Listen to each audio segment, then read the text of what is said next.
the inner work.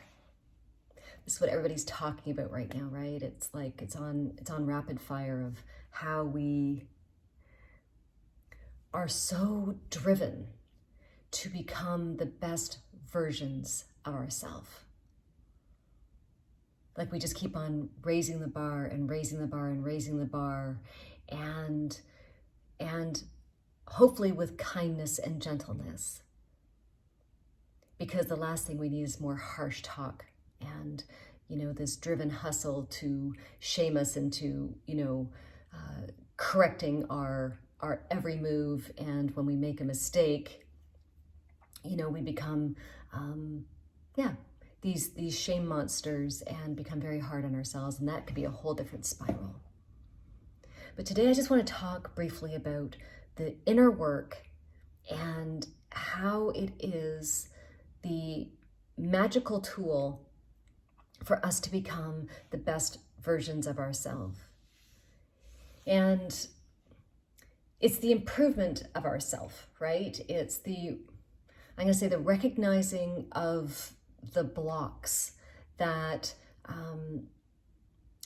stop us from giving love and stop us from accepting love.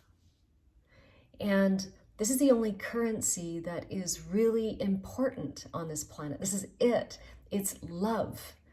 And if we don't have the ability to give or to accept, we are holding ourselves apart from the only thing that is real. Nothing else is real on this planet. It's all about love. It's all about the giving and accepting and the sharing and the growing and the joy that comes from love. And if we don't love ourselves, if we don't truly love ourself, our soul, who we are as a human, we cannot possibly expect us to be able to give love in any stretch of the imagination. We cannot do that. We are not able to give love if we don't have love for ourselves and if we're not able to accept love from anyone or anything. So the inner work is all about building a healthier relationship with ourselves. So you can ask yourself, do I have a healthy relationship with myself now? Sit with that. What would my life look like if I had a healthy relationship with myself? What would it look like?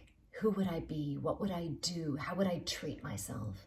How would I treat others if I had a healthy relationship with myself? And we have to learn how to let love in and be gentle with ourselves and be curious. So and I say be curious in that when you feel like you have a trigger that's come on, when you feel like you have been triggered in some way, whatever the reason is, it doesn't matter. You've been triggered and you go into judgment, you go into resentment, you go into anger. What if you, instead of defending yourself or defending your position, what if you actually sat with that and said, I'm just going to be curious with this now. Like, what is it about this that this person did or this situation did that made me go into a resentment mode and judgment mode? And, was it something that my dad did to me? Is it something that my mom did? Is it something that my school teacher did? Is it something that my best friend did? Is it something that I did to myself? Have I been shaming myself for the last 50 years? And, all these things that we can go into, we can just go into a little bit of a curiosity of it instead of defending and harshly owning that need to be in a victim mode. So maybe we forgive ourselves for those betrayals of our heart. And what does that look like? If we decide to forgive ourselves for the betrayals of the heart, the times that we have let ourselves down, the times that we have hijacked our life ourselves instead of blaming others, because that's just an illusion. How did we do it to ourselves? Become aware of it, and then that way we can actually own that situation, honor it, and learn from it and push it out to sea. That is the inner work. Because our relationships, and these are the closest things to us in our life.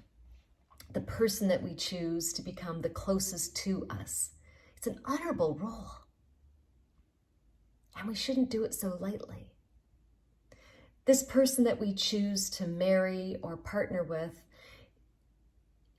is the closest person to us, besides, of course, giving birth to children. But, we're supposed to be giving birth to children, and they leave the nest and they, develop their own life and their own relationships and their own partners. So because these very significant, honorable relational roles that we choose are designed to help us grow, we end up unconsciously choosing a person who makes us feel like we did in our childhood with our caretakers. So let me repeat this. So the way that our caretakers made us feel, the things that they did to us, and the emotional intelligence comes from that. It's not what they did to us if they, hit us with a ruler or made us eat Brussels sprouts or, drink cod liver oil in the morning or, didn't take us to school and made us walk to school or whatever that is, or abandoned us and, because they had to work 5 jobs. Like whatever those feelings are, that's the emotional part of it. What has been left behind? What's the residue that's been left behind? What our parent did to us, what our caretaker did to us, what is that residue that has been left behind? That is the emotional intelligence that's been left behind in us. And we attract a partner, a life partner, that makes us feel the same way. Unless, of course, we do the inner work.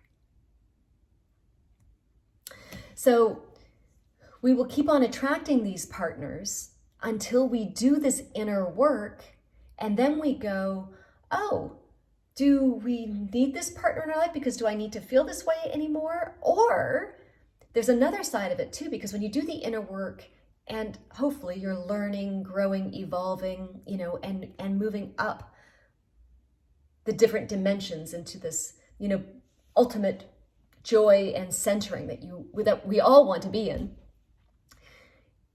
You do the work, they do the work.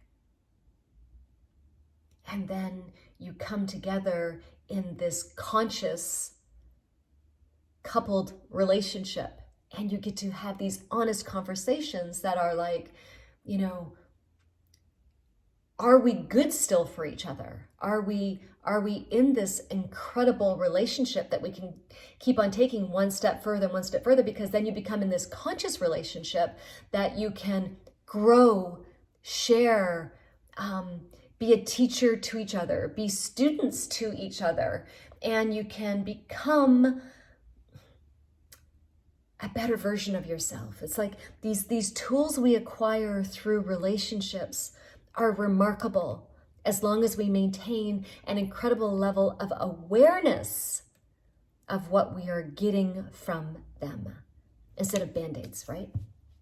The last thing you want is a relationship to be a band-aid, to make you still feel the same way that your dad made you feel, or your mom made you feel, or your big brother made you feel, or your little sister made you feel, or your next door neighbor made you feel, or whatever it is. That is the whole thing, is that to have that awareness into how you are feeling with them and what you are learning from them is the secret of having the most sacred relationship be this safe vessel, this safe, I'm going to call it a container, that you are free to be yourself. You are free to not be judged. You are free to be who you need to be, to grow and evolve, and with no shame. Because the last thing you need too is a partner that is, shaming you into being a better version of yourself and humiliating you into be a better version of yourself. Because we already do it to ourselves enough. So, boundaries, these sacred times that you can keep for yourself, that are your times to go inward and grow and learn, and to say, whoa, that doesn't make me feel good, or yes, that makes me feel amazing. Thank you for that. No, thank you for this. That kind of thing. How do we consciously keep moving through this life to become the best versions of who we need to be?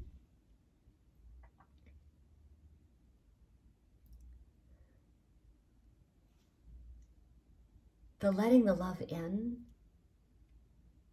has been very hard for me, because I haven't felt that I've been valuable enough to accept love. So if I don't think I'm valuable enough to accept love, I'm not able to give it to myself. I'm not able to accept it from others. And I do frantic things and make poor decisions for myself when I'm not in love with myself.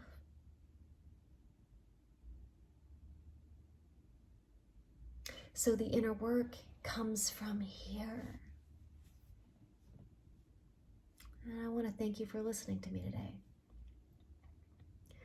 because I'm just figuring out myself along the way.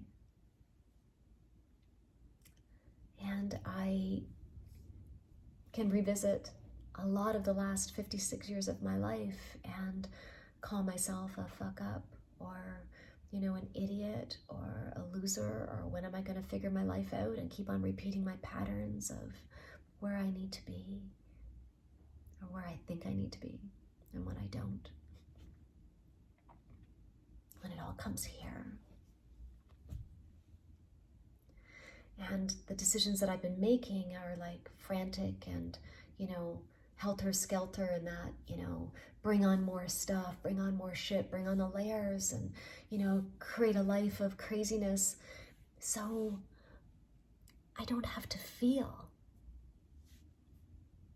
because that's safe for me. I obviously had some deep wounds from my childhood that I have consciously been breaking through. And it's like every day is an aha moment that I go, wow, Kelly, take this one for the team, man, because you are going big now. And this is my journey. It's to share with you guys, because I know you can do it. Because every day I am. And I know how painful it is. And I know how painful it can be.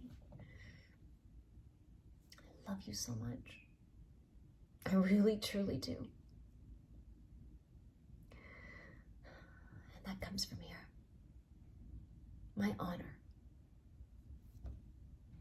Have an amazing day.